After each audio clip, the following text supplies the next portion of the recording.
Hello, everyone, and welcome back to Horror Stories. I know many of you use these episodes to fall asleep, so before you drift off, I'd love it if you could leave a comment letting me know where you're listening from around the world. Also, don't forget to like and subscribe if you're enjoying the episodes.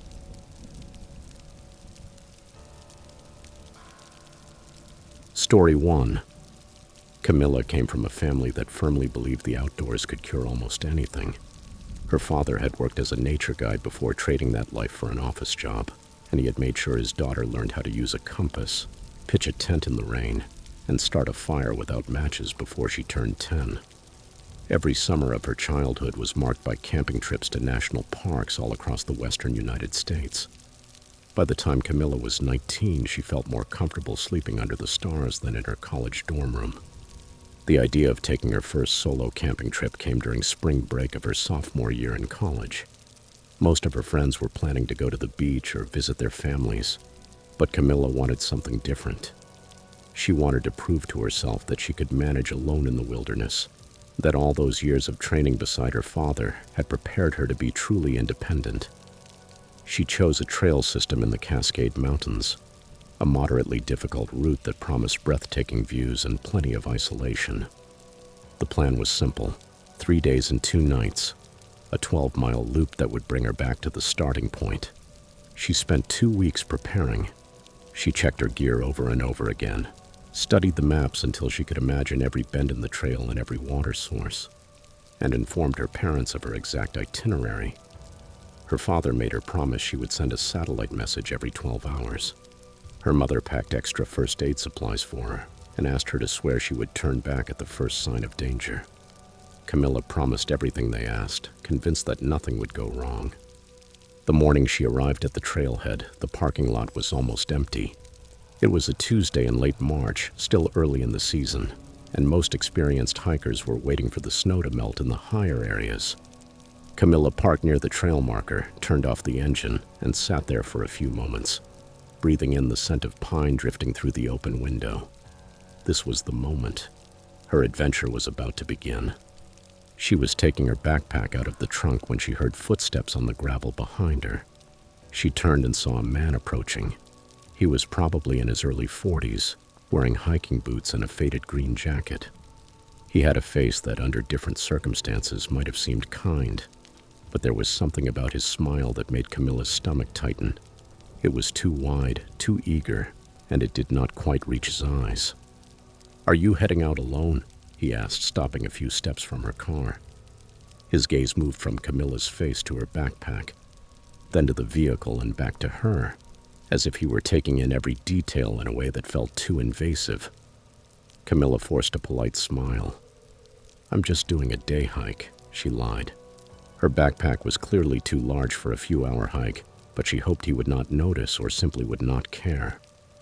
"Which trail?" he asked, taking another step closer. Camilla could smell the coffee on his breath. "I haven't decided yet," she replied, slipping the backpack onto her shoulders. "I'm going to see which path calls to me."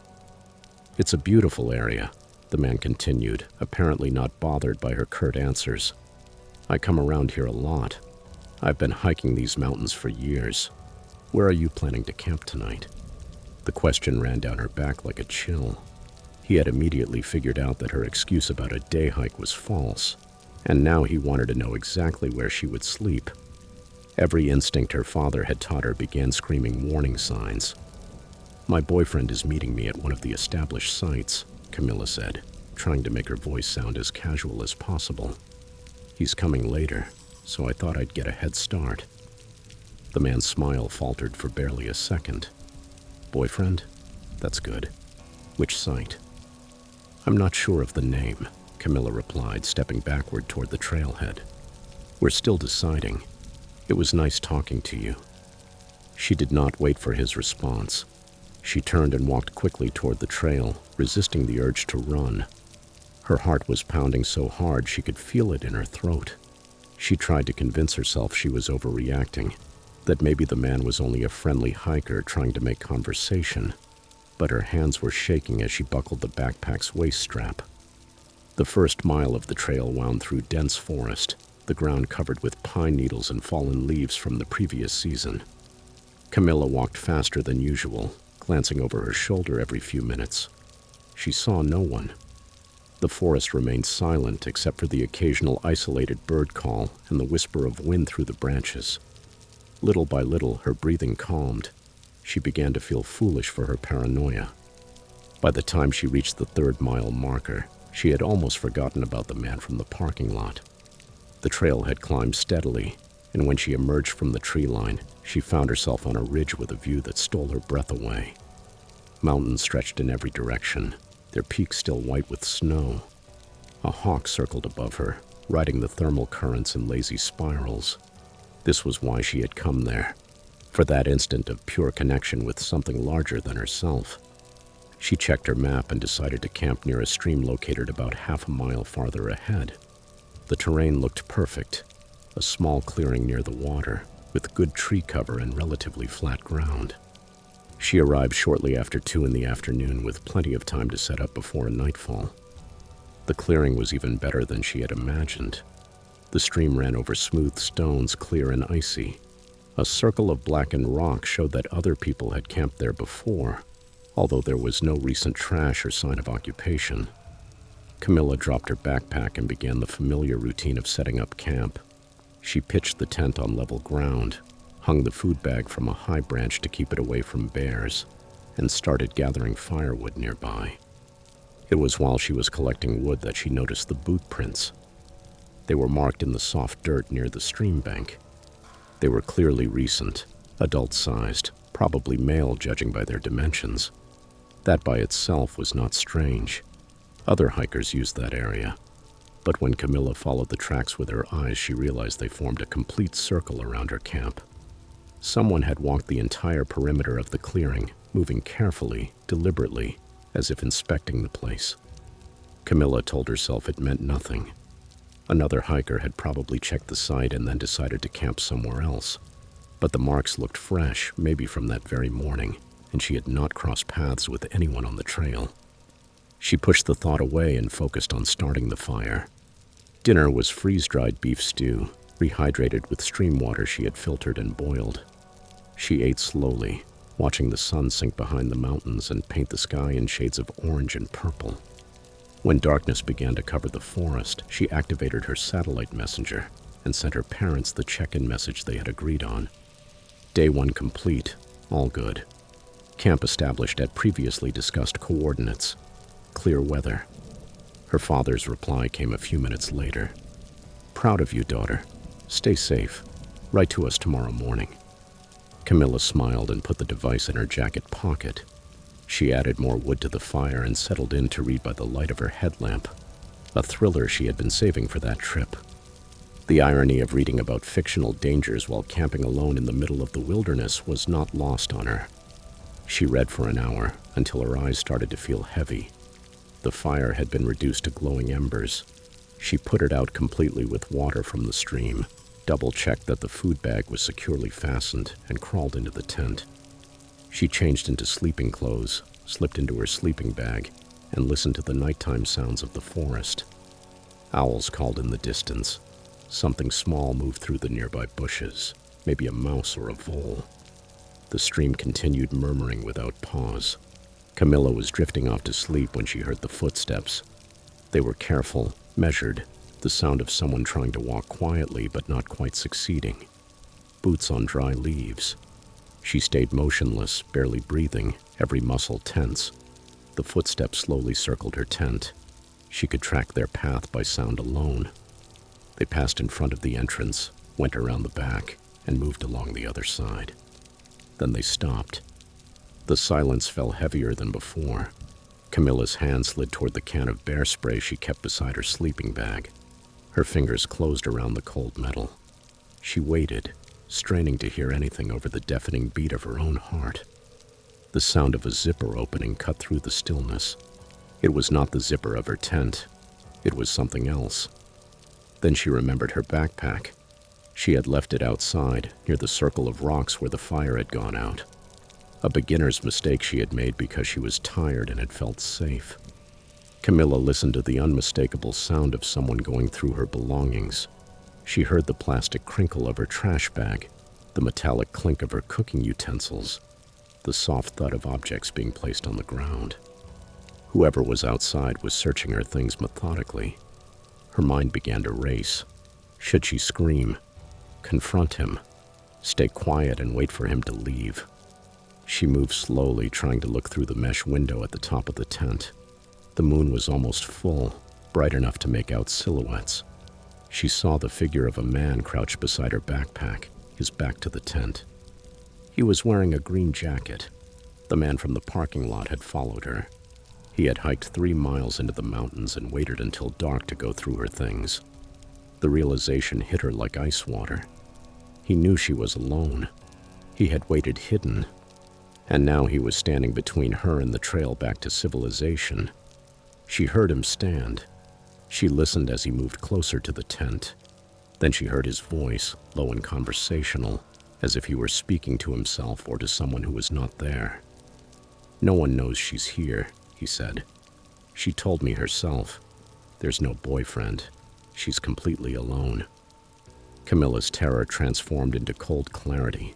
She had 2 options: stay hidden inside the tent and hope he left, or act first while she still had the element of surprise. Her father's voice echoed in her memory from one of those training sessions years earlier. "If you are in real danger, do not hesitate. Do not negotiate. Act decisively and run." She gripped the bear spray, aimed toward the tent entrance, and burst out through the opening. The man was standing less than 2 meters away, his eyes wide with surprise. Camilla did not give him time to react. She pressed the trigger and sprayed him directly in the face. He screamed and staggered backward, bringing his hands to his eyes. Camilla did not stay to see what happened next. She was still wearing her hiking boots. She had put them on inside her sleeping bag in case she needed to get out quickly. She grabbed her jacket, her phone from the inside pocket of the tent, and the knife from her belt, and she ran. She did not go down the trail toward the parking lot because he could follow her, and she was not sure she could beat him in a 3-mile race in total darkness. Instead, she ran perpendicular to the path, plunging into the dense forest, trying to put as much distance as possible between herself and that man. She ran until her lungs burned, until branches whipped her face and arms, until she tripped over a root and fell hard onto her hands and knees. She crawled behind a fallen log and crouched there, panting, listening for any sign of pursuit. She heard him stumbling through the trees behind her, cursing, calling out to her. "I just wanted to talk," he shouted, his voice rough and desperate. "I wasn't going to hurt you. Come back." Camilla remained completely silent, pressing herself against the log, making herself as small as possible. The man's voice drifted farther away. He was moving in the wrong direction. After what felt like hours, although it was probably only minutes, the forest fell silent again. She waited until the moon had visibly moved across the sky before daring to stand. She took out her phone, but there was no signal that deep in the mountains. Her satellite messenger was still in the pocket of the jacket she had grabbed before running. She had nothing but the clothes she was wearing, a knife, and her wits. Camilla made a decision. She could not return to her camp, and she could not risk using the main trail. But she knew those mountains stretched approximately north to south. She also knew that a ranger station was located at the northern entrance of the trail system, about 8 miles from where she had started. If she moved parallel to the trail system, staying inside the forest but following the general direction of the ridgeline, she would eventually cross the access road that led to the station. She walked all night, guided by the moon and stars, moving as quietly as she could. Every sound made her freeze, convinced the man had found her. But she encountered nothing more threatening than a doe and her fawn, which fled into the darkness. Dawn found her exhausted, scratched and disoriented, but still moving.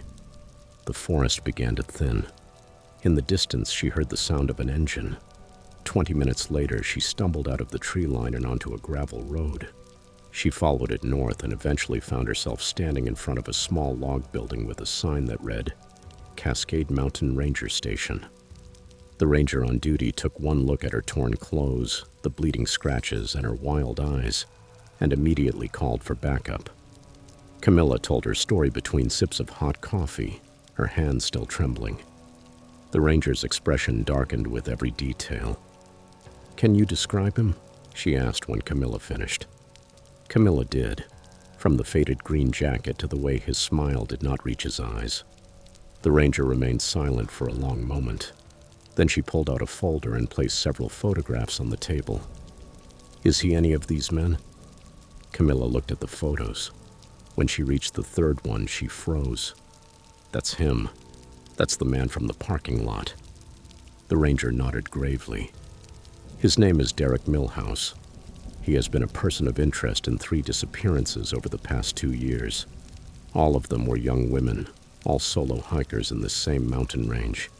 We've had witnesses place him at different trailheads, always talking to women who were hiking alone. But we've never had enough evidence to arrest him." Camilla's blood ran cold. "Did they find the women?" "No," the ranger replied quietly. "We have never found them." Over the next several hours, the ranger station became a center of activity. The police arrived. Search teams were sent to Camilla's camp and the surrounding area. They found her tent and belongings intact, except for the searched backpack. They found boot prints that matched Derek Milhouse's known shoe size. They also found evidence that he had camped about 200 meters from Camilla's site, hidden among thick brush, waiting and watching.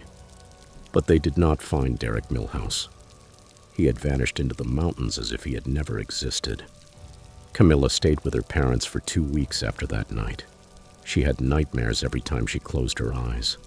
Images of green jackets, smiles that were too wide, and tents circled by footsteps in the dark.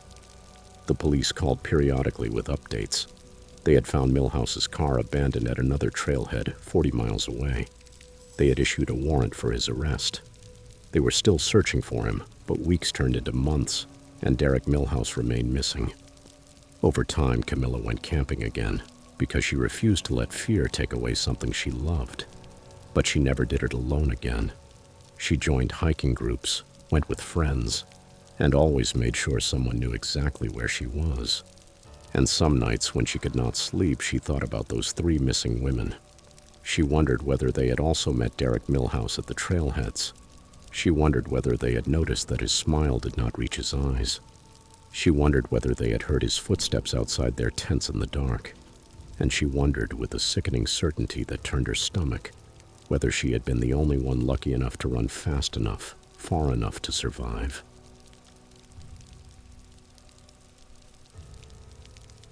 Story 2.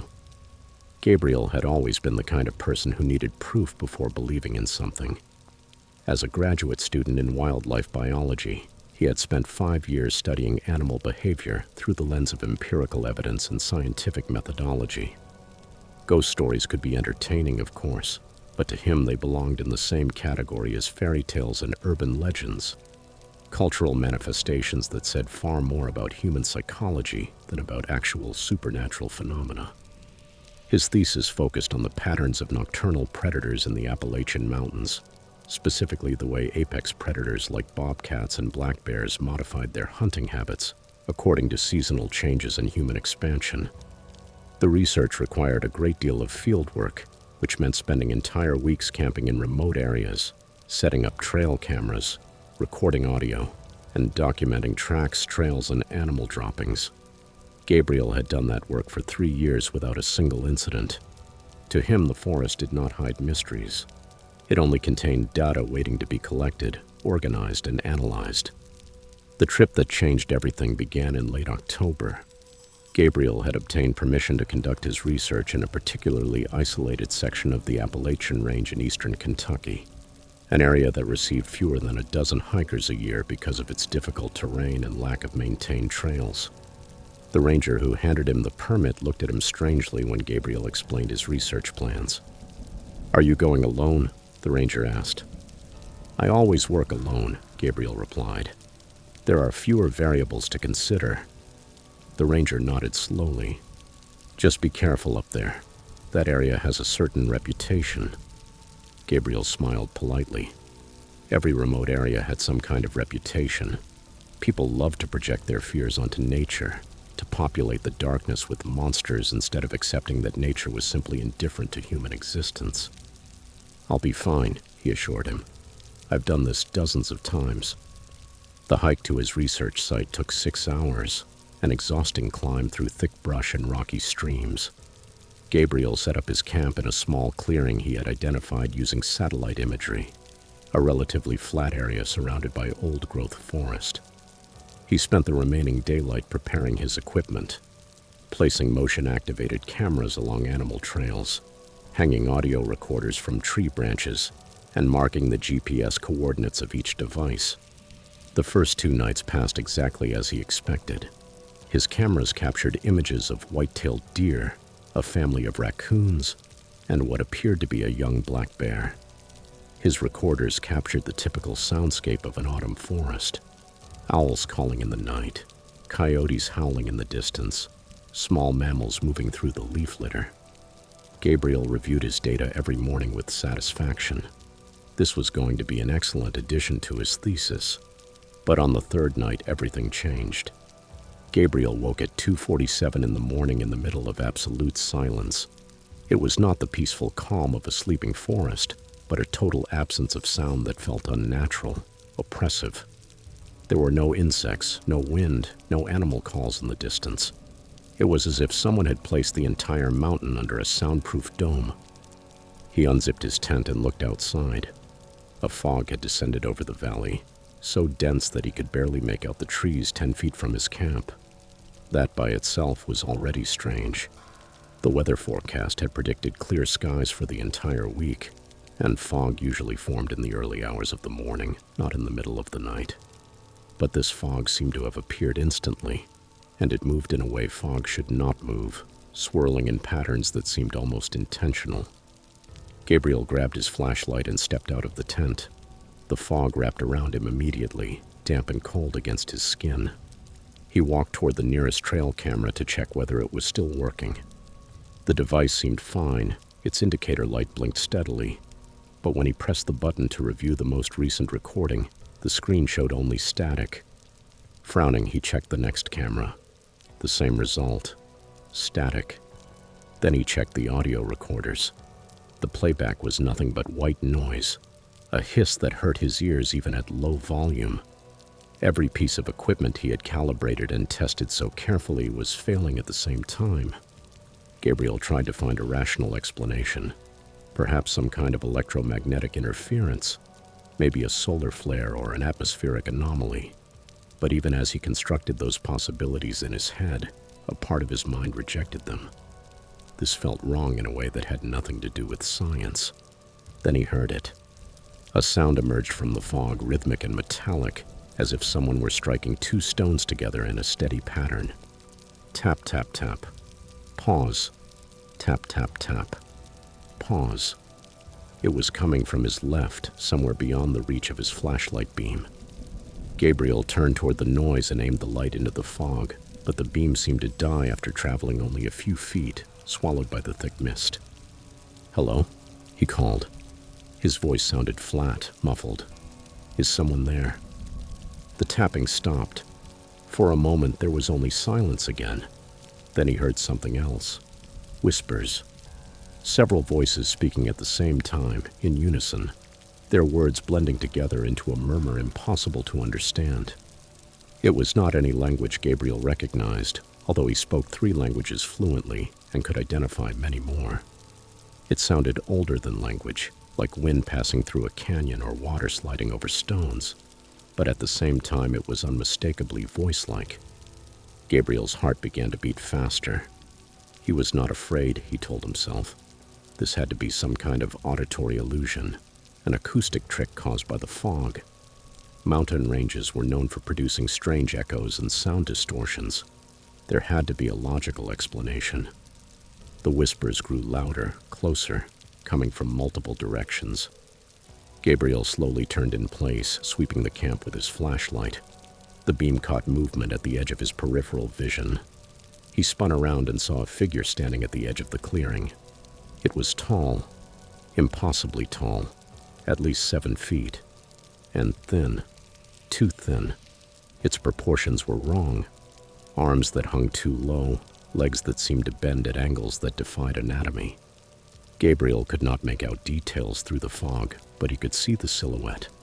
dark against the gray mist, motionless, watching him. "Who are you?" Gabriel demanded, trying to keep his voice steady. "This is a research site. You shouldn't be here." The figure did not answer. It did not move. It simply remained there. And Gabriel had the overwhelming sensation of being studied, examined the same way he examined the animals he photographed. He was the specimen.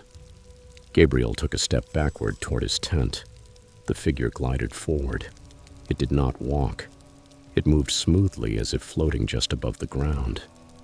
Gabriel's scientific mind screamed that this was impossible, that he must be suffering some kind of hallucination caused by isolation or contaminated water. But his instincts, that ancient part of the brain that existed before logic and reason, ordered him to run. He did not run. He stood his ground, raised the flashlight, and aimed it directly at the figure. The beam of light struck the fog and curved. It bent around that shape as if some invisible force were repelling it. The light could not touch it. Gabriel watched in horror as the beam literally curved, illuminating the trees behind the figure, but leaving its body submerged in shadow. The whispers intensified until they became almost deafening. And then Gabriel heard something new. Crying. The crying of a child. Sobs loaded with anguish and terror. The sound came from everywhere and nowhere, bouncing through the fog-covered forest. Gabriel broke. Every rational thought abandoned his mind. He stumbled backward, crawled into his tent, and began kicking at the walls, screaming without words. The figure kept moving closer, now only a few feet from the tent. Gabriel could hear its breathing. Wet, hoarse, like liquid moving inside damaged lungs. The tent zipper began to open slowly, deliberately. Something outside was pulling it. Gabriel watched as the slider advanced along the track inch by inch, revealing more and more fog on the other side. Then he saw a hand, if that thing could be called a hand. Something too long and too pale extended through the opening. Gabriel screamed again and kicked both feet against the wall of the tent opposite the entrance. The fabric tore. He crawled through the opening, widening the hole as he went, and ran blindly into the fog. Branches struck his face. He tripped over roots and rocks, but he kept moving forward, driven only by terror. He had no destination in mind. He only wanted to get away.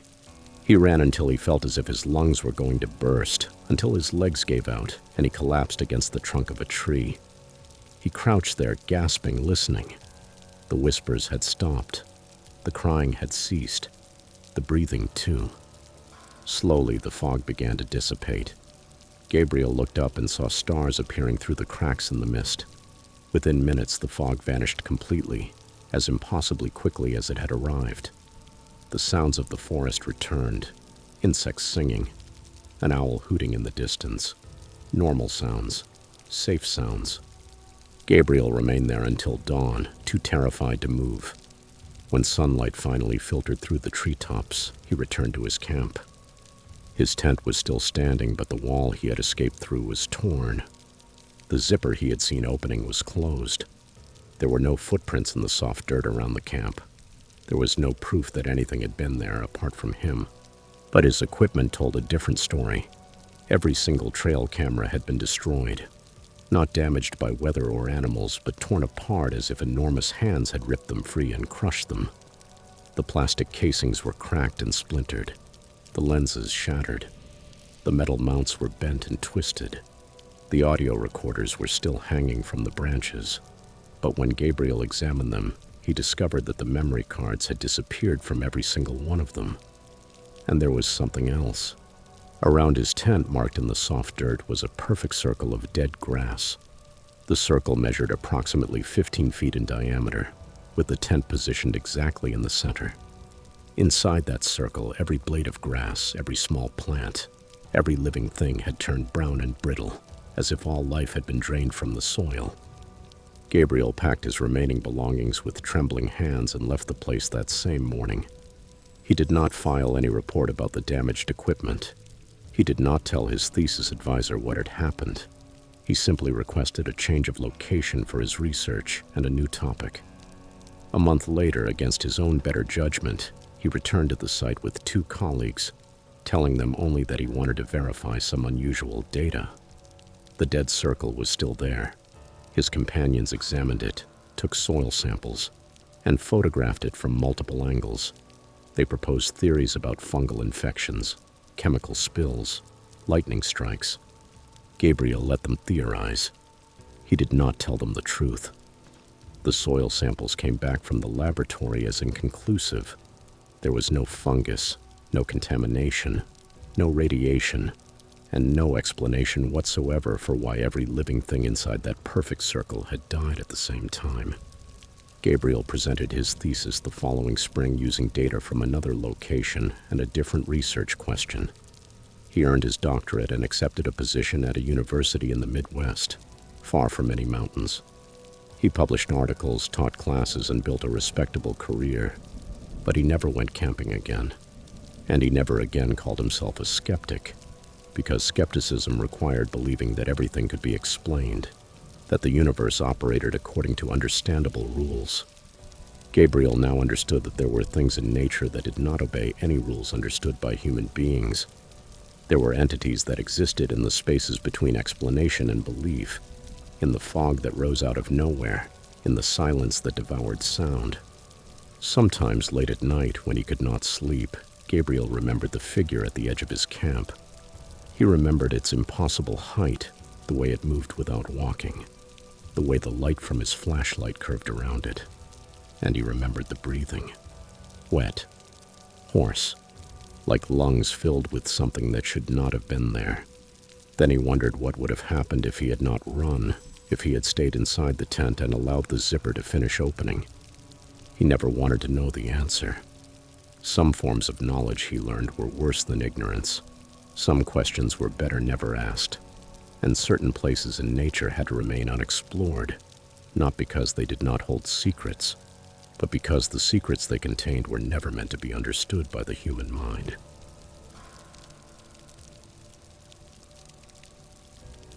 Story 3. Riley had grown up in a small mountain town in western North Carolina, a place where everyone knew one another and where nature was not seen as something to fear, but as something to respect. Her family had owned the same property for 4 generations, 200 acres of forest bordering Pisgah National Forest. She had spent her entire childhood exploring those trees, building shelters in the hollows, fishing in the creek that ran through the land, and camping under the stars with her cousins every summer. By the time she turned 16, Riley knew those woods better than she knew the hallways of her high school. She could identify trees by their bark, follow a deer's trail by its tracks, and find her way home from any point on the property without needing a compass. The forest was her second home, and she had never experienced anything there that frightened her, until the night she and her friends decided to ignore the warnings. The warnings had always been there, woven into family conversations and casual remarks from the older generations. Riley's grandmother occasionally mentioned that certain parts of the forest were better avoided after dark. Her grandfather changed the subject every time someone asked why the old logging road that crossed the northern part of the property had been abandoned decades ago. Her parents took on a particular expression whenever she talked about camping too far from the house, a tightness around the eyes that suggested they knew something they were not saying. Riley had always assumed those warnings were nothing more than superstition, the kind of folklore that accumulates in rural communities over generations. But one late September afternoon, when she mentioned to her grandmother that she and some friends were planning to camp near the old logging road, the old woman's reaction was immediate and severe. "You will not," her grandmother said firmly. "You are going to camp somewhere else." "Why?" Riley asked, now genuinely intrigued. "What's wrong with that area?" Her grandmother remained quiet for a long moment, her aged hand still in her lap. "There are places," she finally said, "where people hear things they should not hear, things that call to them. Stay away from that road, Riley. Do you hear me?" But Riley was 16, and 16-year-olds rarely listen when curiosity ignites inside them. She shared her grandmother's warning with her friends Andrew and Lily, and the 3 of them agreed that it sounded like the typical paranoia of older people. What harm could there be in camping a mile from her house, on her own family's property? They made their plans, prepared their gear, and told Riley's parents they would be camping at the usual site by the creek. They lied. In reality, they walked to the old logging road. The road was barely visible anymore, covered by young trees and carpeted with decades of dry leaves. It crossed a part of the forest that felt different from the rest of the property. Riley could not explain exactly why, but the trees there seemed older, more twisted, with branches that formed a canopy so dense that even in the late afternoon the light was dim and had a greenish tone. They set up camp in a clearing about 50 yards from the point where the road disappeared into the thickest part of the forest. Andrew started a fire while Lily and Riley pitched the tent they were going to share. Andrew had brought his own tent and set it up on the other side of the stone fire ring. When darkness fell, they already had a good flame burning and were roasting hot dogs on sharpened sticks, laughing and telling stories as they had done dozens of times before. Nothing felt wrong. Not at first. They ate dinner, played cards by flashlight, and settled into the comfortable rhythms of camping. Around 11, Lily went into the tent to sleep. The others stayed by the fire, talking in that low tone people use when they are surrounded by darkness and do not want to disturb it. Riley was starting to feel sleepy and was thinking about going to bed too when she heard it. A song. A woman's voice, clear and beautiful, carried through the night air from somewhere deeper in the forest. The melody was unfamiliar to her, but it was hauntingly beautiful. One of those songs that immediately settles into memory. However, it was the language that made the hair on Riley's skin stand up. The words did not belong to any language she could recognize. They were syllables that seemed to flow into one another like water, rising and falling in patterns that felt ancient. "Do you hear that?" she whispered to Andrew.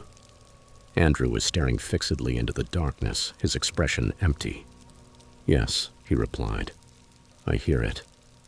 The singing continued, seeming to come from everywhere and nowhere. It was impossible to pinpoint a direction. Sometimes it sounded close, as if the singer were just beyond the firelight. Other times it seemed to come from miles away. But it never stopped, never paused for breath. It simply continued in an endless cycle of melody. Riley felt an overwhelming urge to find the source. She stood up, searching the tree line with her eyes, and then noticed that Andrew had also risen. He was walking toward the forest with slow, dreamlike movements, as if moving underwater. "Andrew," Riley called. He did not respond. He kept walking, his arms loose at his sides and his face completely expressionless. He passed beyond the edge of the firelight and into the darkness. Riley ran after him. She grabbed his arm and tried to pull him back, but Andrew was stronger than she expected. He yanked himself free without even looking at her and continued forward. The singing grew louder, more insistent, and Andrew moved toward it like a moth drawn to a flame. "Lily," Riley shouted. "Help me." Lily burst out of the tent, saw what was happening, and immediately grabbed Andrew's other arm. Together, the two of them pulled at him, but Andrew fought against them with a strength that seemed impossible for someone his size. He twisted, jerked, and tried to break free, his eyes unfocused and distant. He did not speak, did not seem to recognize them. He only struggled to reach that song still pouring out of the darkness. They managed to drag him back to the fire. Riley wrapped her arms around his chest from behind while Lily held his legs. Andrew arched and struggled, making deep sounds in his throat that were not quite words. His skin burned to the touch, hot as if he had a fever, and sweat ran down his face. Then the singing changed. It was no longer beautiful. It became harsh, dissonant, furious. The melody twisted into something painful to hear, notes that seemed to scrape the inside of Riley's skull. The forest around them came alive with that sound. The trees creaked and groaned as if responding, and the branches thrashed even though there was no wind. Riley did not know how long they held Andrew down. It felt like hours. Her muscles screamed with exhaustion. Andrew's struggling weakened, but it never stopped completely.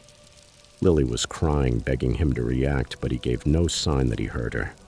Then, as suddenly as it had begun, the singing stopped. The silence that followed was absolute. Andrew went limp in their arms. His eyes rolled back, and he collapsed. They lowered him to the ground, terrified they had hurt him, but he was breathing steadily and deeply, as if he had fallen into a natural sleep. They did not sleep that night.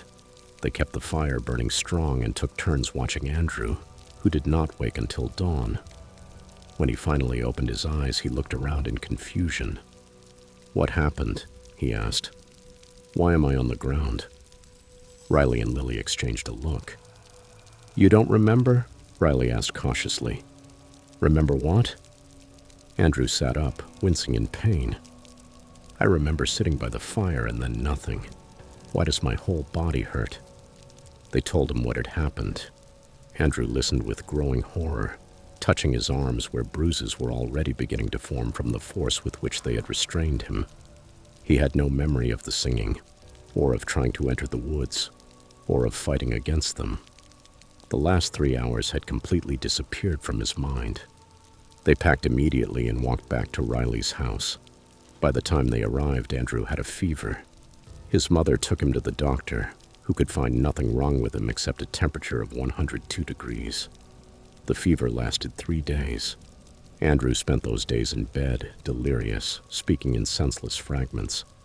Riley went to visit him once and heard him murmuring in his sleep, pronouncing words in the same strange language they had heard in the song. On the 4th day, the fever vanished. Andrew recovered completely, with no lasting effects except for a deep unease whenever anyone mentioned camping. He refused to talk about what had happened. After a few attempts, Riley and Lily stopped pressing him. A week later, Riley finally confronted her grandmother and told her everything.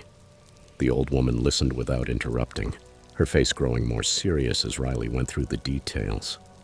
When she finished, her grandmother remained silent for a long time. "There is a story," she said at last, "that my grandmother told me. In the 1930s, during the Great Depression, a woman lived in a cabin near that logging road. She had a baby boy only a few months old. One winter, the child disappeared. Some said he had wandered off on his own. Others said an animal took him. The woman searched for him for weeks, walking through the forest, singing lullabies in the hope that the baby would hear her voice and cry so she could find him." Riley felt a chill spread through her chest. "Did she find him?" Her grandmother shook her head. "They found her body 3 months later, frozen in the snow near the old road. But they never found the child. And people said that even after her death, they could hear her singing in those woods at night, singing her lullabies, still searching." "But that's just a story," Riley said, though even she did not believe her own words. "Right?" Over the years, her grandmother continued as if Riley had not spoken. 7 young people have disappeared in that area. All teenagers are young men in their early 20s. All after someone reported hearing singing in the woods. They would walk away and search teams would not find a trace. Some say the woman is still looking for her baby. Others say she no longer knows what she is looking for, only that she lost something precious. And there are those who say that when she sees young men, she thinks, maybe this time, maybe this is the child I lost. Riley thought of Andrew's empty eyes, his supernatural strength, the way he had fought to reach the song. "What happens if they reach her?" she asked quietly. Her grandmother's expression turned grim. "No one who reaches her comes back to tell the story." Riley never camped in those woods again. She moved away for college and only returned home during holidays. But sometimes late at night, when the wind blew in the right direction, she heard singing coming from the old logging road. Then she would close the windows and turn up the television, trying to drown out the sound. And she thought about Andrew's 3 missing hours, about that time he could not remember. She wondered what he had seen or experienced during those moments when something else had control of his mind. He never spoke about it, but sometimes Riley caught him staring into the distance with an expression that suggested he remembered more than he admitted, as if something from that night still called to him, as if part of him were still walking toward the song in the dark, and as if he always would.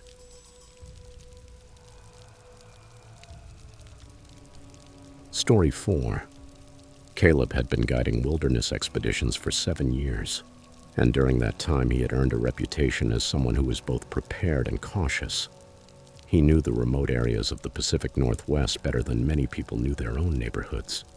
He understood weather patterns, could recognize edible plants, and knew how to navigate by the stars, the moss, and the direction in which water flowed.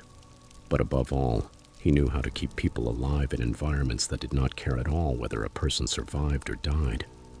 His philosophy was simple: respect the wilderness, and it will tolerate your presence. Disrespect it, and you will pay the price.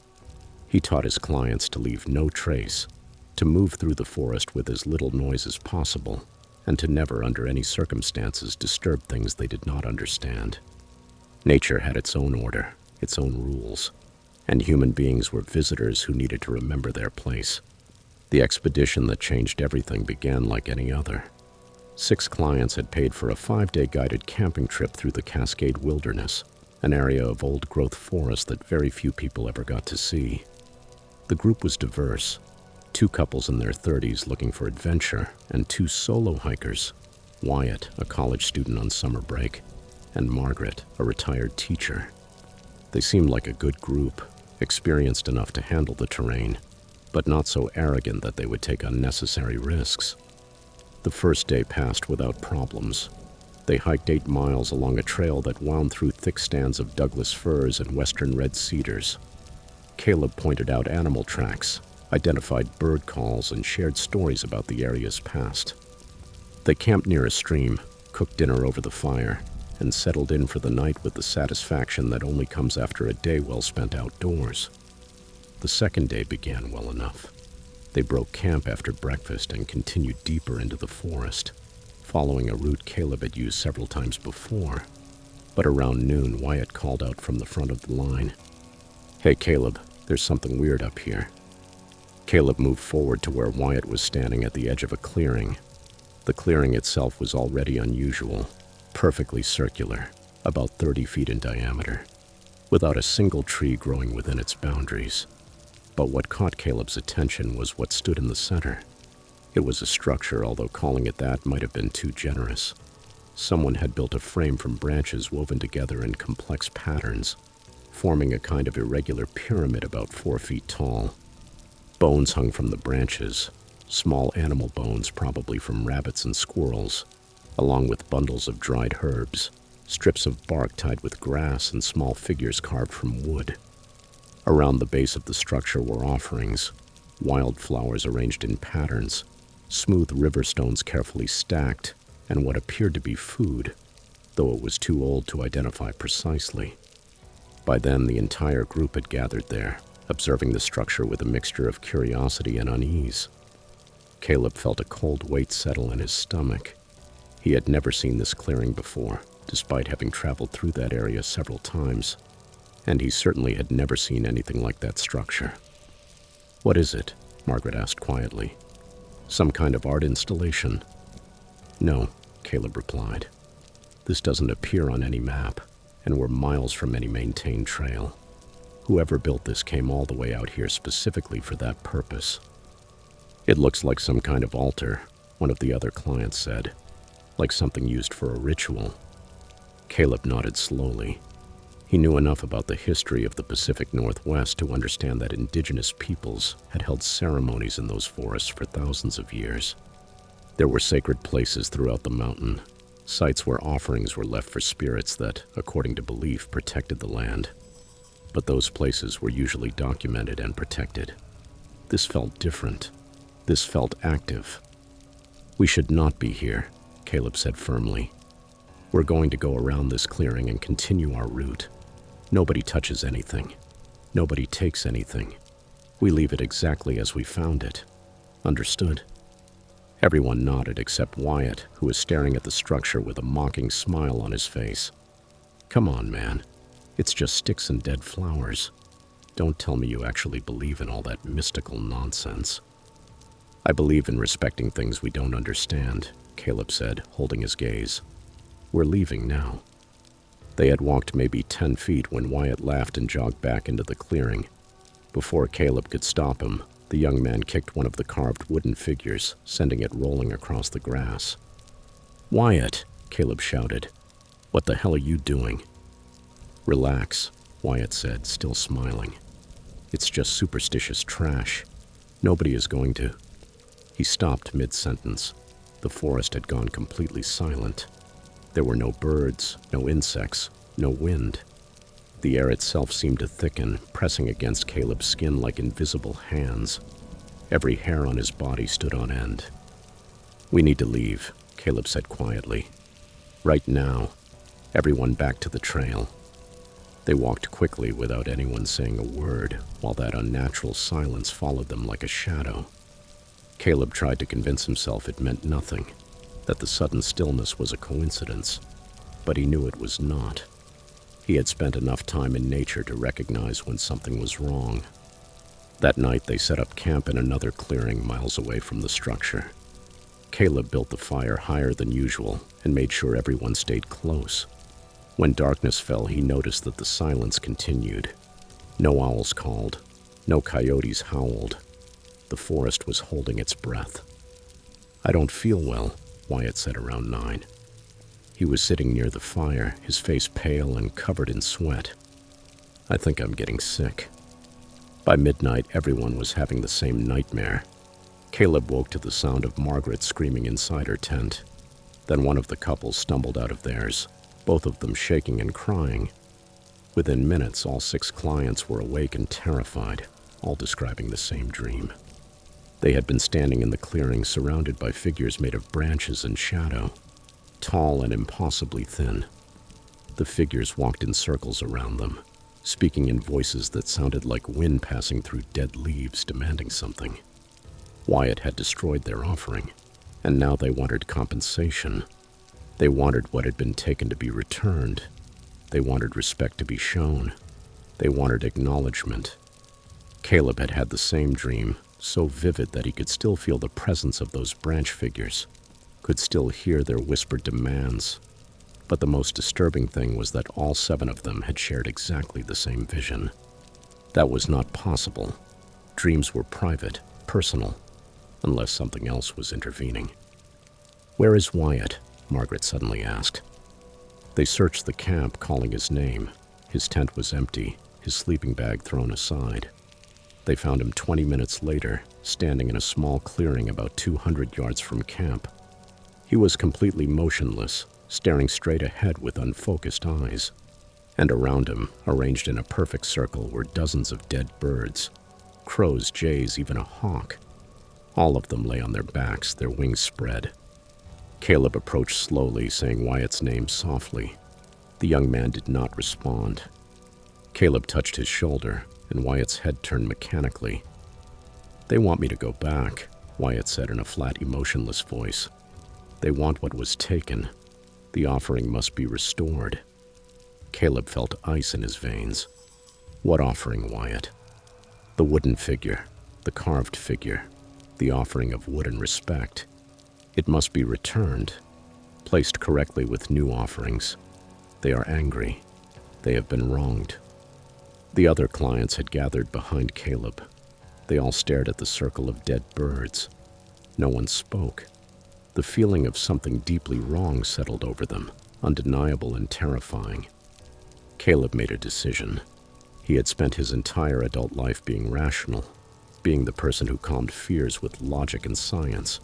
But there were things that existed beyond the limits of rational thought, things that demanded acknowledgement, whether or not they fit within a scientific view of the world. "All right," he told Wyatt. "All right. We'll fix it. We'll make it right." He returned to the clearing alone, carrying his carving knife and a piece of firewood. He spent 2 hours carving a replacement figure, trying to imitate the style of the one Wyatt had kicked. When he finished, he carefully placed it at the base of the structure, exactly where the original had been. Then he added his own offerings, dried fruit from his backpack, a handful of herbs he gathered in the forest, and a feather he found near the trail. He spoke out loud, feeling ridiculous but determined. "I apologize for the disrespect shown. The harm did not come from intentional malice, but from ignorance. I have restored what was taken and added new offerings as a sign of respect. Please accept this and release your influence over the one who caused the offense." The instant he finished speaking, sound returned to the forest. Birds began to sing. Insects buzzed. A breeze whispered through the trees. The oppressive weight that had been crushing the clearing lifted. Caleb returned to camp and found Wyatt sitting by the fire, conscious and confused. The young man remembered nothing of the night.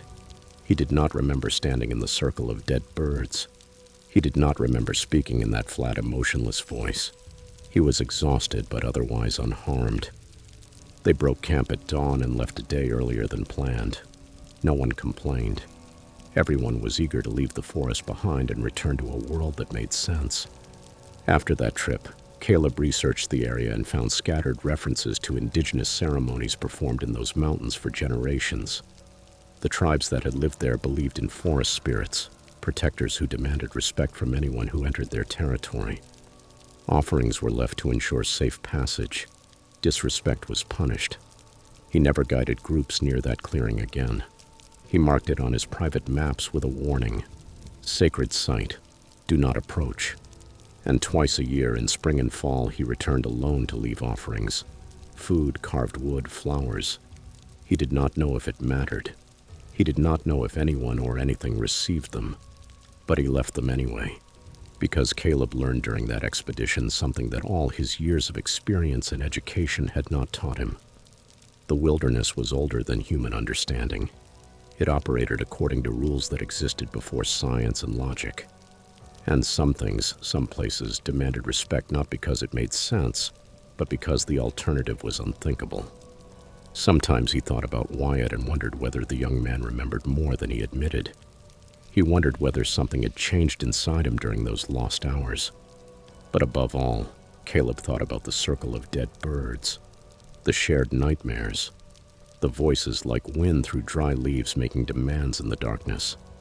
And he continued leaving his offerings, acknowledging powers he could not explain, respecting mysteries he would never understand, remembering that human beings were guests in the wilderness, and that guests who forgot their manners were rarely given a second chance to learn.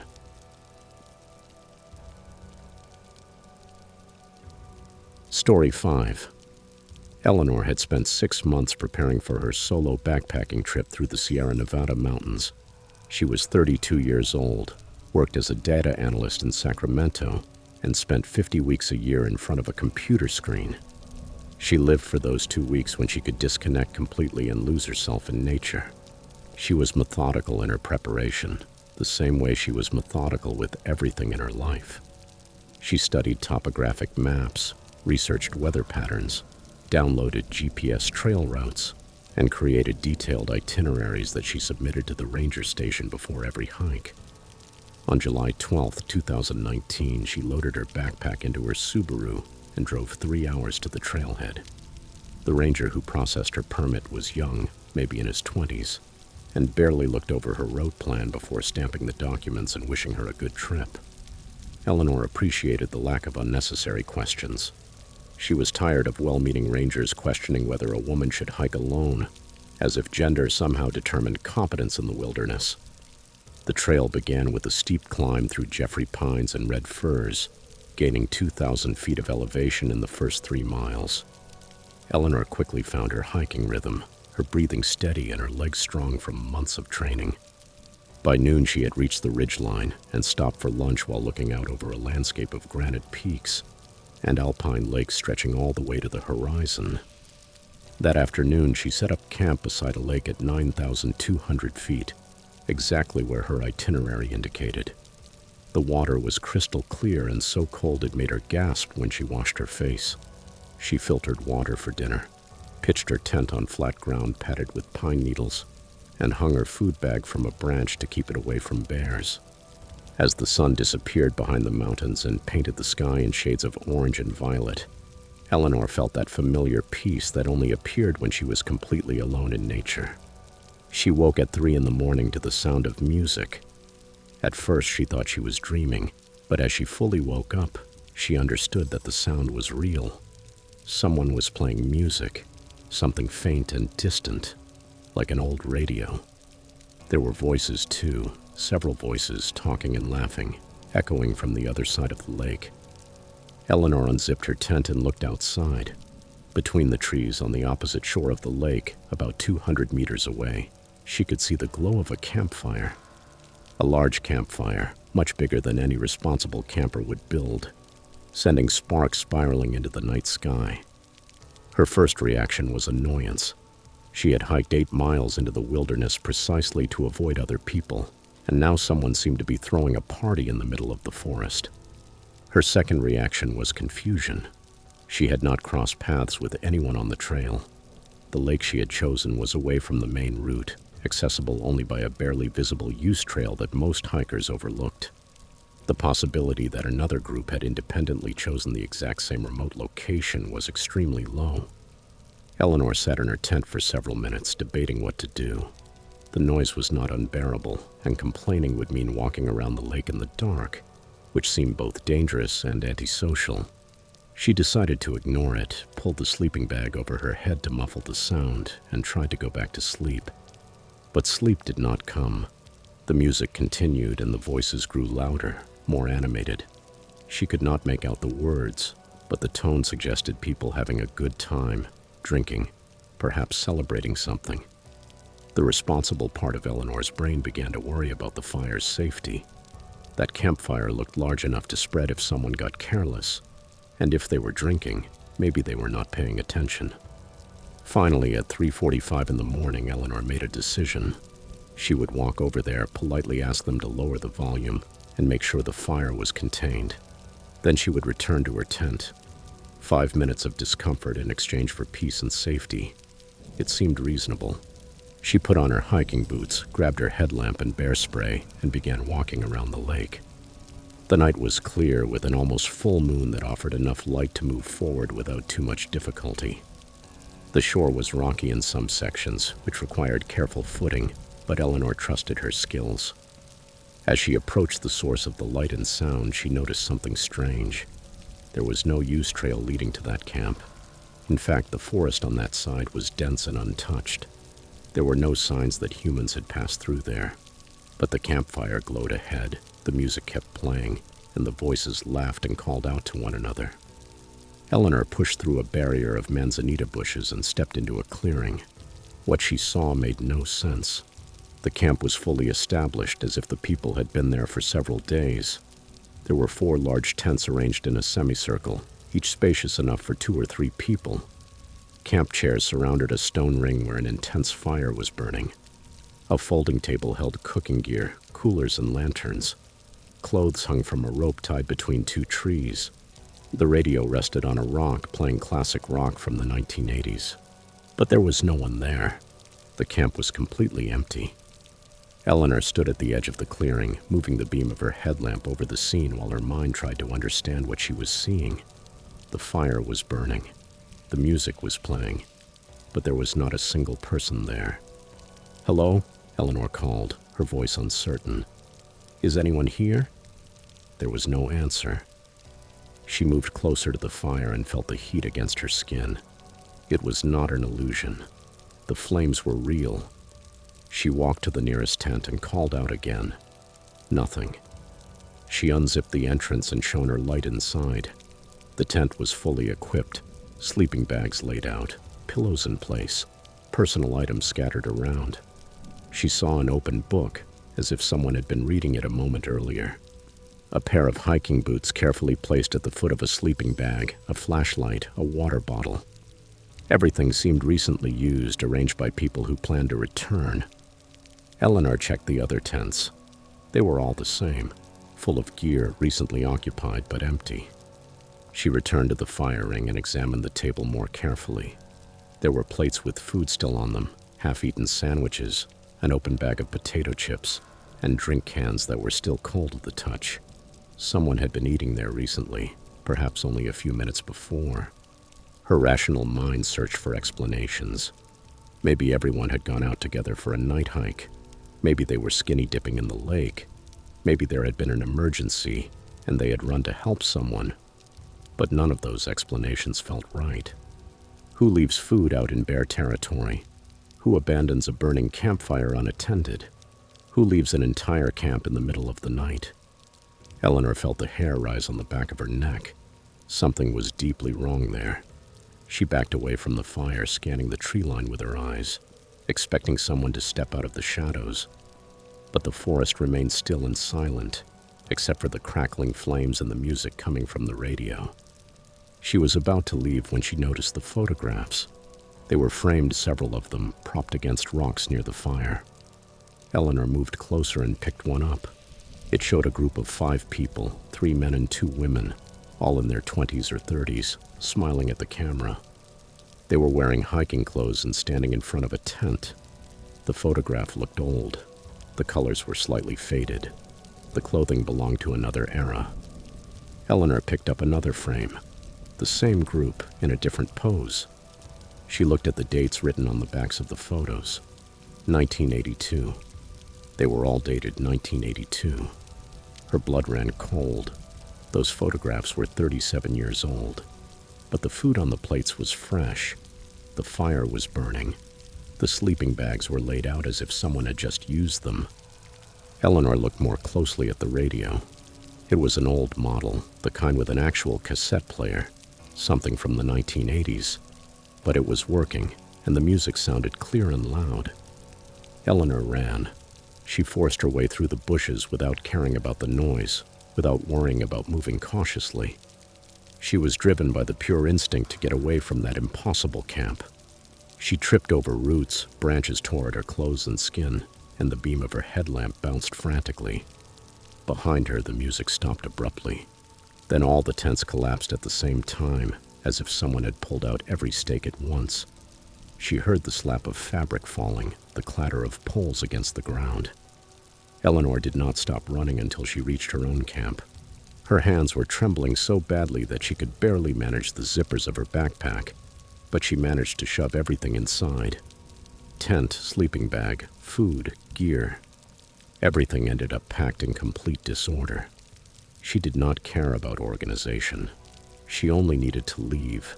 She needed to get away from that place, from the impossible camp, from the photographs from 1982 and the fire that burned for no one.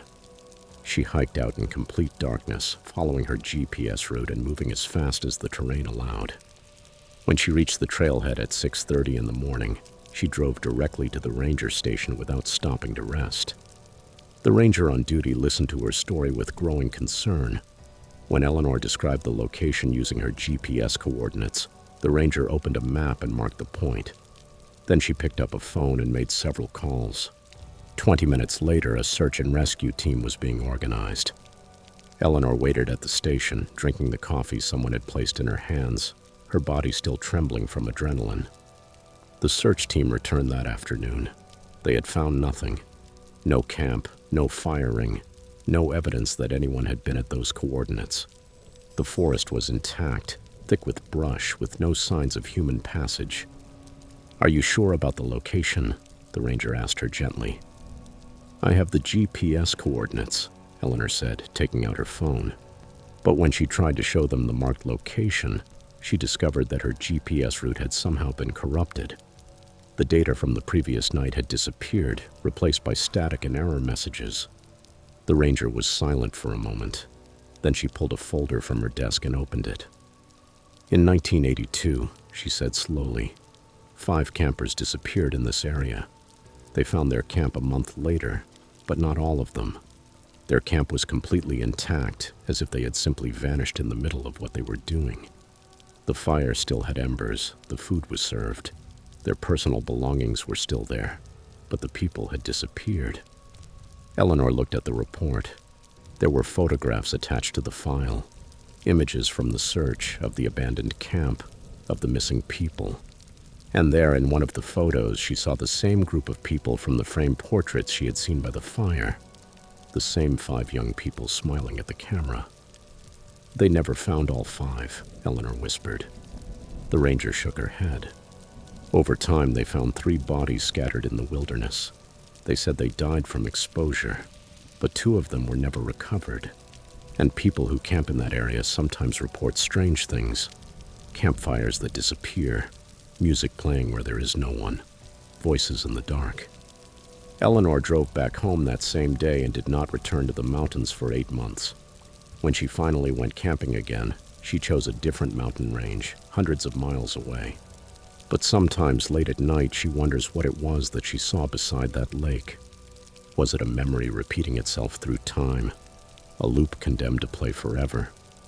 The spirits of people who were still camping, preparing dinner, laughing around a fire, unaware that they had died decades earlier. She will never know. But Eleanor learned to trust her instincts when a place feels wrong, when certain moments should not exist, when those thin places appear where the past and present overlap in ways the human mind was never meant to witness.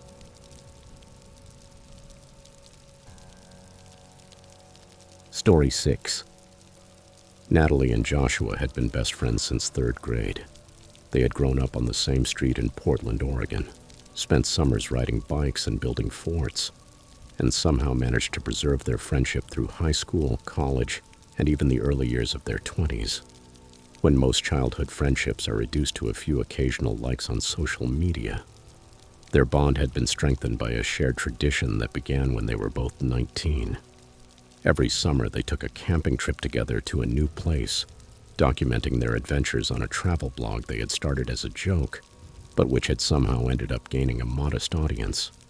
This was their 7th annual trip, and they had chosen northern Minnesota, a region known for its untouched wilderness and countless lakes.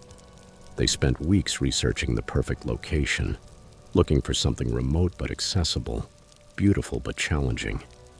They finally settled on a peninsula that extended into a lake 40 miles from the nearest town, accessible by a 5-mile hike through dense forest. They arrived at the trailhead on a Thursday afternoon in late August. The parking area was empty except for their rental car. Joshua checked the permit box and confirmed that no other permits had been issued for that area during the past week. Perfect solitude, exactly what they wanted. The hike turned out to be easier than expected. The trail was well maintained for the first 3 miles, but then it degraded into a barely visible path, marked only by occasional blazes on the trees. They reached the peninsula at the end of the afternoon and immediately understood why the site had such good reviews online. The land extended into the lake like a finger, offering water on 3 sides and a small beach ideal for swimming. The forest came almost all the way to the rocky shore, providing shade and privacy. "This is perfect," Natalie said, dropping her backpack. "We should stay here forever." "At least 3 days," Joshua replied. "Let me check for signs of bears before we set up camp." While Joshua inspected the perimeter, Natalie began unpacking the gear. She was spreading out the tent when something caught her attention. The trees along the forest line had marks carved into the bark, symbols that seemed intentional, although they meant nothing to her. They were crude, cut deeply into the wood, and formed a pattern that seemed to surround the entire peninsula. "Josh," she called, "come look at this." Joshua examined the carvings, running his fingers over the worn cuts. "Maybe they're trail markers, though I've never seen any like these." "They go all the way around," Natalie said. "I followed them. It's like a circle with this peninsula in the center." Joshua shrugged. "Probably old hunting signs or property markers from before this became protected land. People have been in these woods for generations." They set up camp as the sun began to set. They placed their 2-person tent near the center of the peninsula, with a clear view of the lake in 3 directions. Joshua built a stone fire ring and lit a small flame. They cooked a dinner, took photographs for their blog, and settled in to watch the stars appear. Around midnight, they heard splashing in the lake. It was a rhythmic, deliberate sound, not the random noise of fish jumping or birds landing on the water. Splash, pause, splash, pause, splash. It came from the darkness, beyond the reach of the firelight. Joshua grabbed a flashlight and aimed it toward the water. The beam swept across the surface of the lake, illuminating only gentle ripples. The splashing stopped instantly. They waited, listening, but they heard only the normal sounds of the night. Insects, loons in the distance, the wind moving through the trees.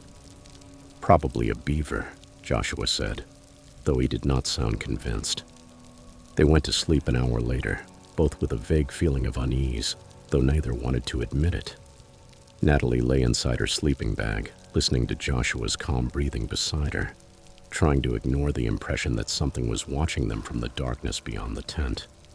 She woke with sunlight filtering through the tent fabric and Joshua already up. making coffee over a rebuilt fire. In daylight, everything seemed normal, even beautiful, with mist rising from the lake and birds singing among the trees. "Our food bag is on the ground," Joshua said when she came out. "But it isn't torn. It was untied, not bitten." They examined the bag together. Joshua had hung it correctly, using the counterbalance method that made it impossible for bears to reach. And yet, somehow, it had been lowered to the ground. The rope had been untied in a way that required almost human dexterity. The food inside was scattered, but it had not been eaten. Joshua circled the tree where the bag had been hanging, studying the ground. "There are tracks here," he said quietly. "Come look." Natalie knelt beside him.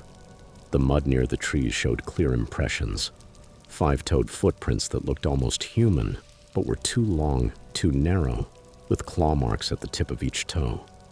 They were also enormous, easily twice the size of Joshua's footprint. "What animal leaves tracks like that?" Natalie asked.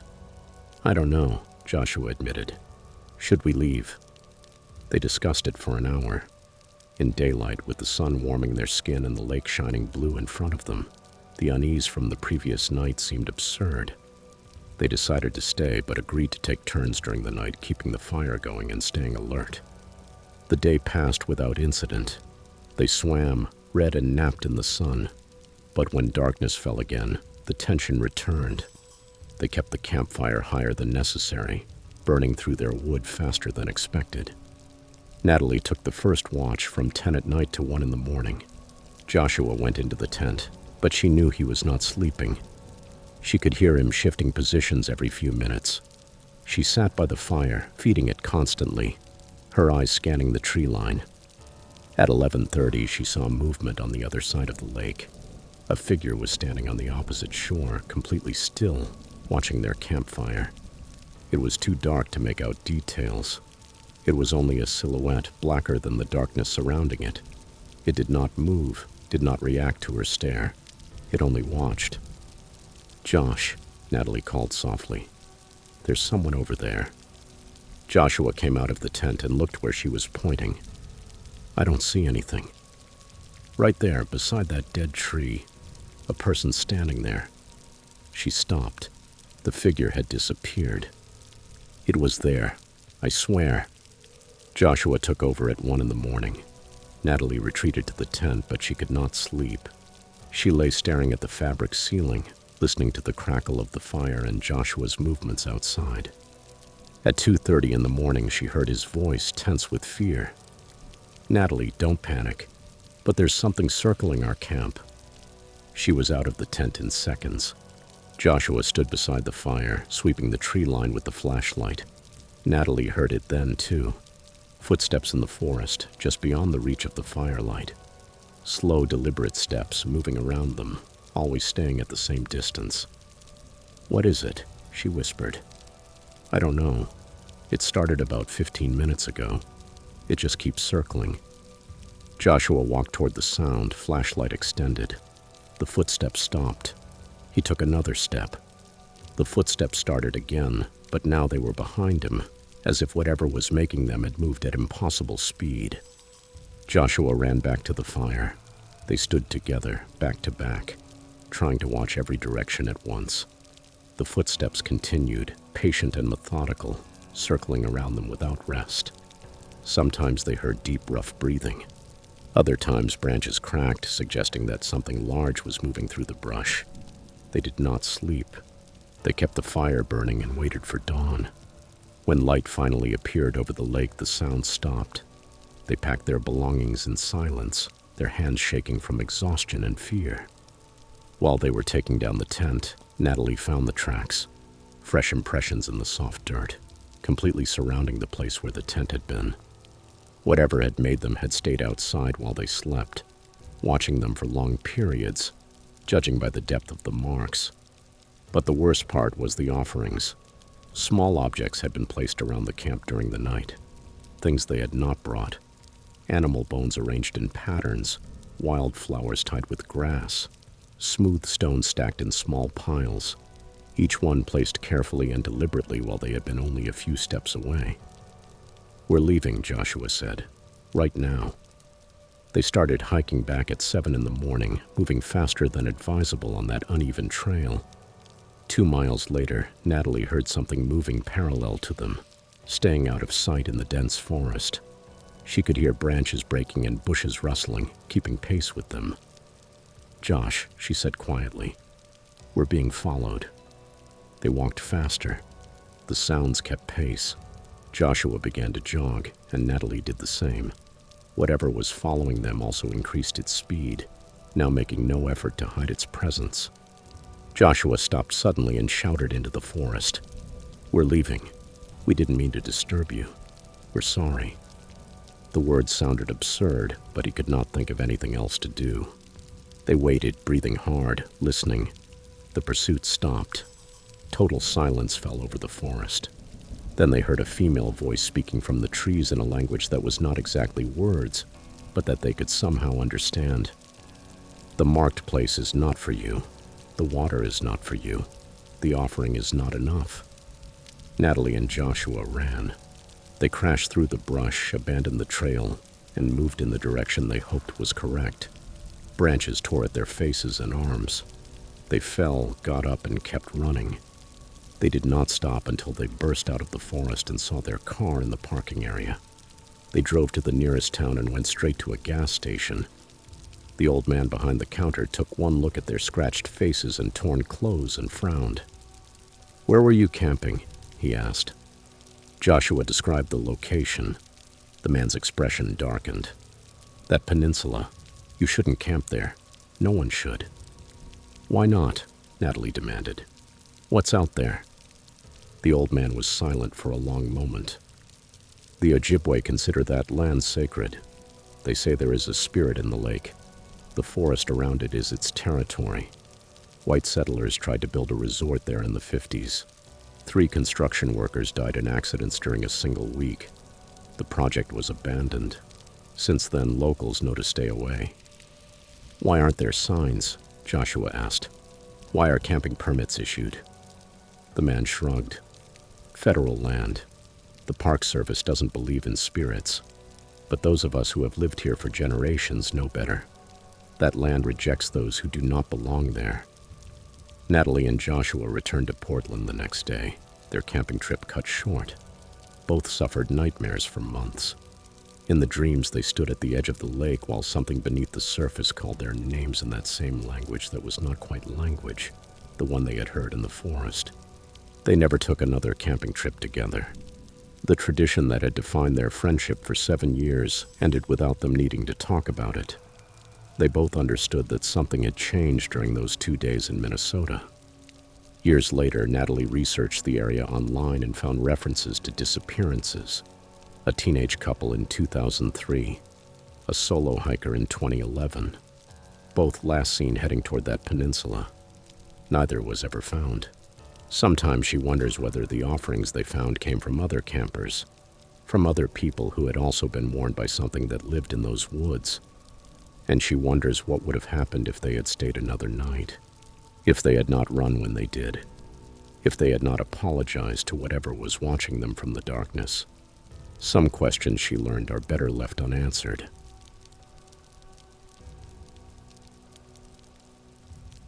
Story 7. Andrew had worked as a park ranger in Colorado for 5 years. In that time, he had come to understand that his job was far more complex than most people imagined. Yes, he enforced regulations, maintained trails, and educated visitors about wildlife safety. But the most important part of his work, the part that kept him in an underpaid job with long hours and difficult weather conditions, was the human component. He was often the first person to notice when someone was in trouble, the first to recognize that a visitor needed help, even if they had not asked for it. It was late September, the end of tourist season, when a woman walked into the ranger station just before closing time. Andrew was finishing paperwork and already thinking about the drive home when she appeared. She was probably around 25 years old. She wore expensive hiking gear that looked completely new, as if she had bought everything specifically for that trip. Her hands trembled slightly as she filled out the application for a backcountry camping permit. "Are you planning to camp alone?" Andrew asked, keeping his tone casual and professional. The woman looked up sharply, her eyes flashing with irritation. "Is that a problem?" "Not at all," Andrew replied immediately. "I just need to know for the permit. How many people are in your group?" "One. Just me." Her voice was dry, defensive. Andrew processed the permit and noticed that she had requested one of the most isolated campsites in the park, a place that required a 6-mile hike over difficult terrain. "That site is pretty remote," he said gently. "Do you have experience camping in the backcountry?" "I can take care of myself," the woman answered sharply. "Is there anything else, or can I leave now?" Andrew wanted to ask more questions. Her defensiveness seemed excessive. Her body language screamed distress, and something about the whole situation felt wrong. But she was an adult. She was not breaking any rules, and he had no authority to stop her. He handed her the permit. "Have a safe trip," he said. "And remember, if you need anything, we monitor the emergency channels 24 hours a day." The woman whose permit said her name was Lily did not respond. She took the papers and left without looking back. Andrew watched her drive away and was left with an uncomfortable feeling. He mentioned the encounter to his supervisor, who shrugged.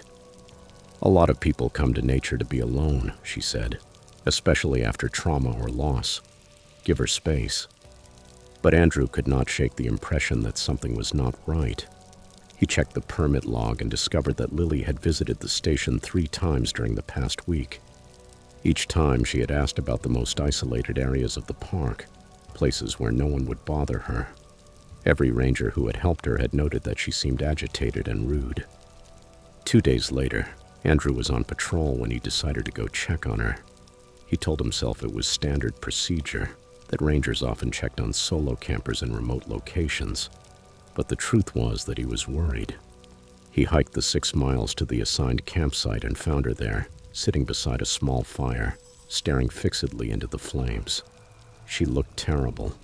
The dark circles under her eyes suggested she had not slept. Her hair was tangled.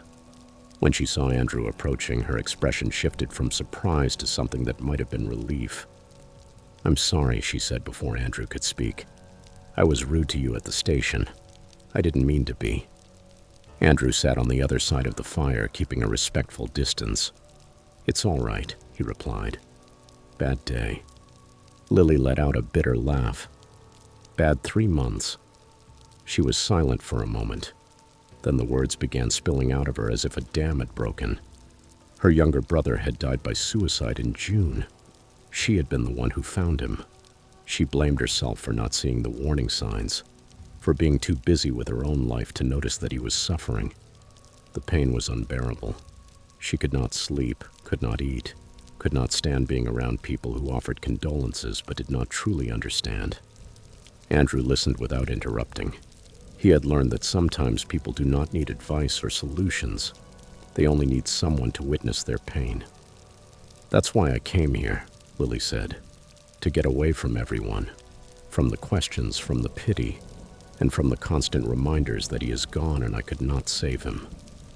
They talked for almost an hour. Andrew shared his own experience with loss. His sister had died of cancer when he was 19. He remembered the helplessness, the anger at himself for not being able to do more, the guilt that comes with being the one who survives. He told Lily that grief was not something a person simply overcame, but something they learned to carry. When Andrew stood to leave, Lily asked him a question that made his blood run cold. "If someone stayed in the park after their permit expired," she said carefully, "if they didn't return when they were supposed to, how long would it take before someone came looking for them?" Andrew felt the realization fall over him like ice water. He sat back down and looked directly into her eyes.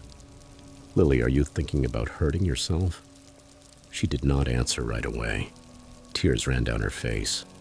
"I don't know how to keep doing this," she whispered. "Waking up every day knowing he's gone, knowing I failed him. It's too much." Andrew made a decision in that instant. He called his supervisor and said he would not be returning that night, that he had encountered a situation requiring his presence. Then he stayed with Lily and they talked until the fire was reduced to embers. He spoke to her about his sister, about the darkest moments after her death, when he had not wanted to continue either. He spoke about how grief changes over time, how it never disappears completely, but eventually becomes part of who you are instead of something that destroys you. "Your brother would not want this," Andrew said softly. "He would not want his death to cause yours." "How do you know?" Lily asked bitterly. "You didn't know him." "No," Andrew admitted. "But I know that the people who love us, even when they are trapped in their own pain, do not want us to suffer because of them. Your brother was in such deep suffering that he could not see another way out. But if he could have seen the future, if he had known how his death would affect you, I think he would have chosen differently." Lily cried for a long time. Andrew kept the fire burning and waited. Finally, she asked, "How do you do it? How do you keep going?" "One day at a time," Andrew replied. "Some days are harder than others, but you find reasons. Small things at first, then bigger things. And eventually you realize that you owe it to the people you have lost to live well, to honor their memory by surviving." The next morning, Andrew walked back with Lily. She was quiet, but she seemed more stable. He drove her to the nearest town and connected her with crisis counselors. Lily agreed to enter a center specialized in grief support and trauma recovery. 3 days later, Andrew received a call. Lily's permit had expired, but she had not checked out. He explained the situation to his supervisor, who contacted the support center. Lily was safe. She had voluntarily entered treatment and had asked them to thank the ranger who had spoken with her. Over the next year, Andrew received occasional letters from Lily. She wrote about her recovery, about the difficult work of processing grief, about learning to forgive herself for things that had never been her fault. She thanked him again and again for seeing her pain, for asking the hard questions, for caring whether she lived or died.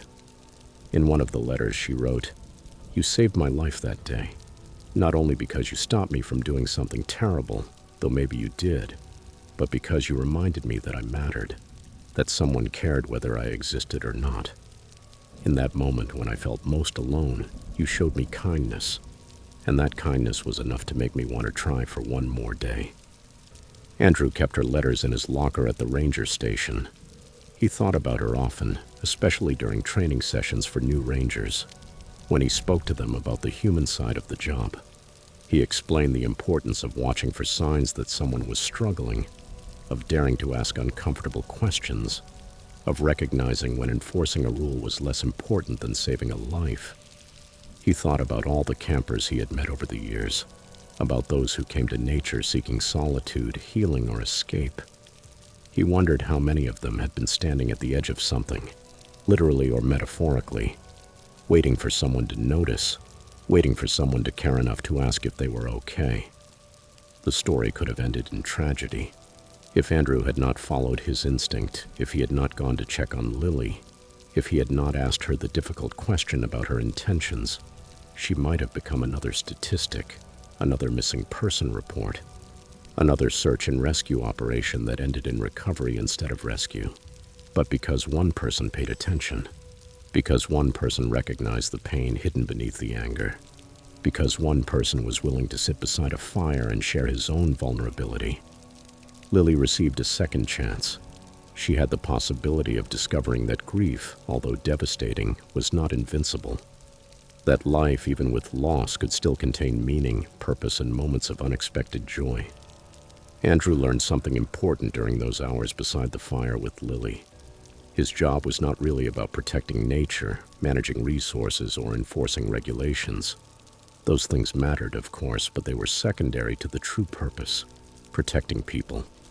Sometimes that meant rescuing someone from a cliff, treating a snakebite, or helping a lost hiker find the trail. But other times it meant recognizing when someone was asking for help in the only way they knew how, when their rudeness hid desperation, when their questions about isolation were really questions about whether anyone would notice their disappearance.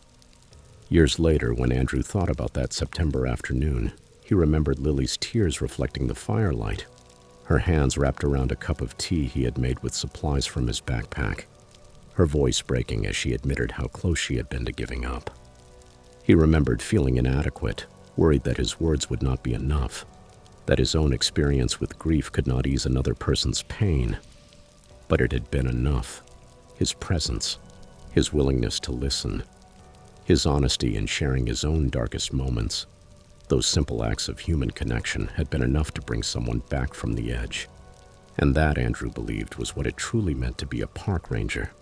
Not only protecting the land, but also protecting the people who came to it searching for something they could not find in their everyday lives. Sometimes they were searching for beauty, adventure, or solitude, but other times they were searching for an ending.